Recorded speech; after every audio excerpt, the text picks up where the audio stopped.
Hello everyone, my name is Esko John.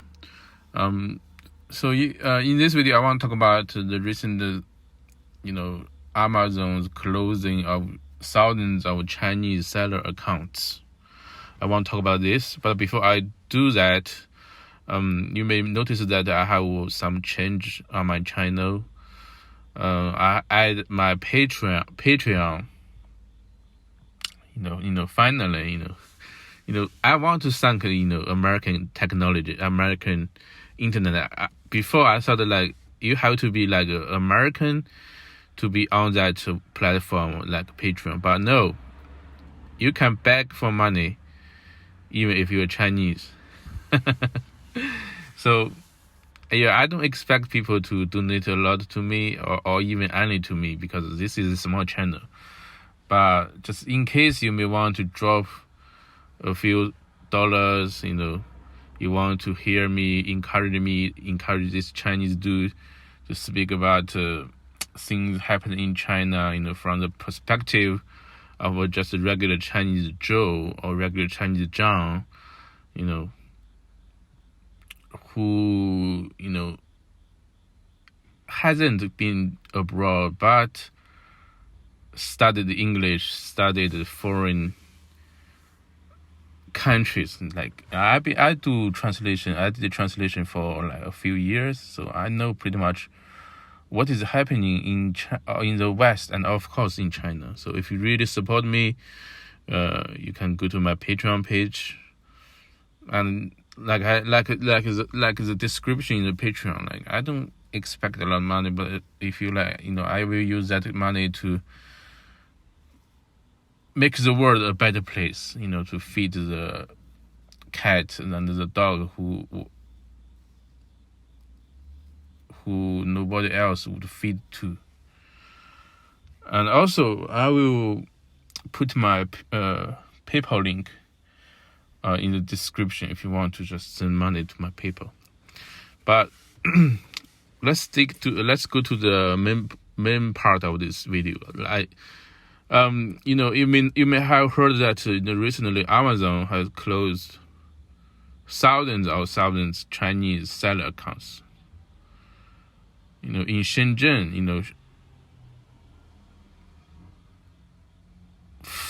four of the 5 biggest Amazon sellers in Shenzhen have got into trouble, and their annual sales, not by millions, the annual sales could reach $1 billion US dollars in total. That 5 sellers. And when I say sellers, it's not just one account. These sellers or these companies, they have tens, hundreds, maybe hundreds of accounts. And Amazon's reasoning for this is that they found that these seller accounts manipulate reviews. So many of the reviews from these sellers are not real, and I'm not surprised at all. And if you ask me what do I think about Amazon's decision on this, I would like to say I feel like it's kind of late. Amazon should have done this way earlier. See, this is one of the biggest difference between Chinese e-commerce and the Western e-commerce, or maybe between Chinese people and the West people. On Taobao, or Jingdong, JD.com, you will find a lot of fake reviews, but these platforms, they just leave it there. They don't delete it. 10 years ago, when e-commerce just started in China, when I just graduated around 10 years ago, I went to Fuzhou. I joined an e-commerce company on a Taobao store who mainly sell imported baby milk formula powders, to Chinese. They import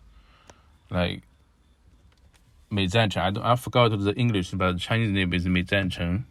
Some of the famous baby formula brands, and they sell it in China and they make a profit of it.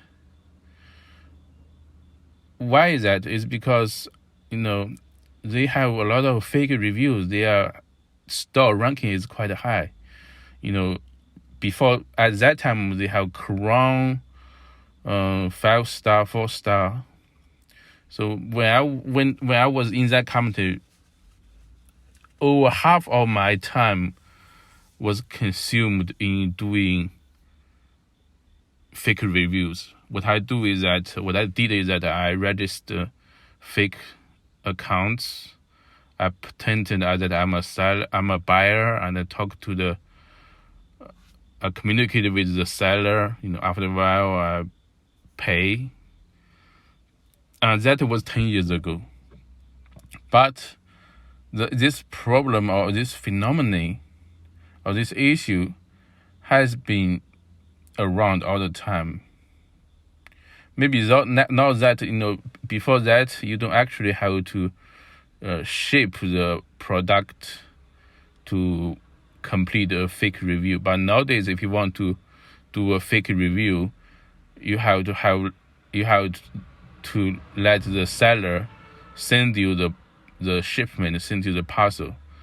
This is true in China, and this is true also, on Amazon. On Amazon, these Chinese sellers, many of them, what they do is that they did purchase from the seller, but they did receive the goods, but they do give a fake 5-star, or they write a very good comment on their products.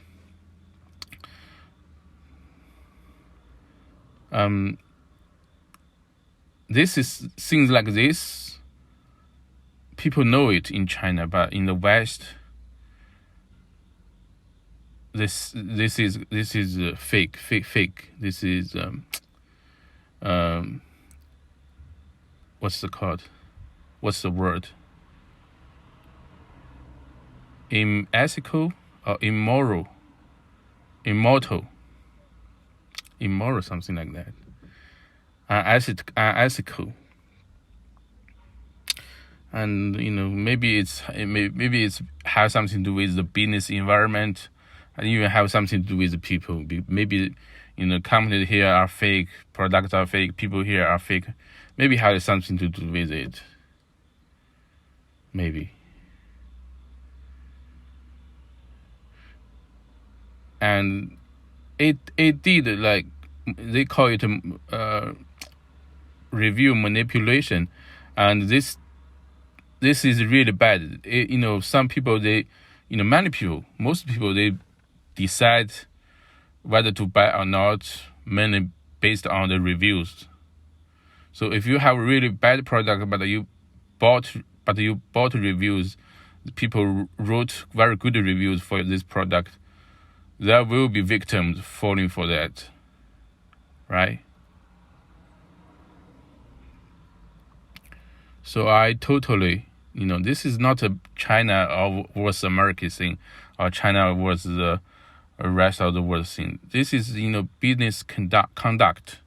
You have to follow the rules. You have to be, keep it real. You have to be like,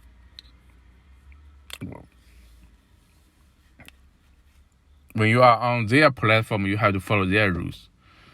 In China, not so much. But I do see, like, the government, recently I saw news, the government saying that the internet company have to, eradicate review manipulation.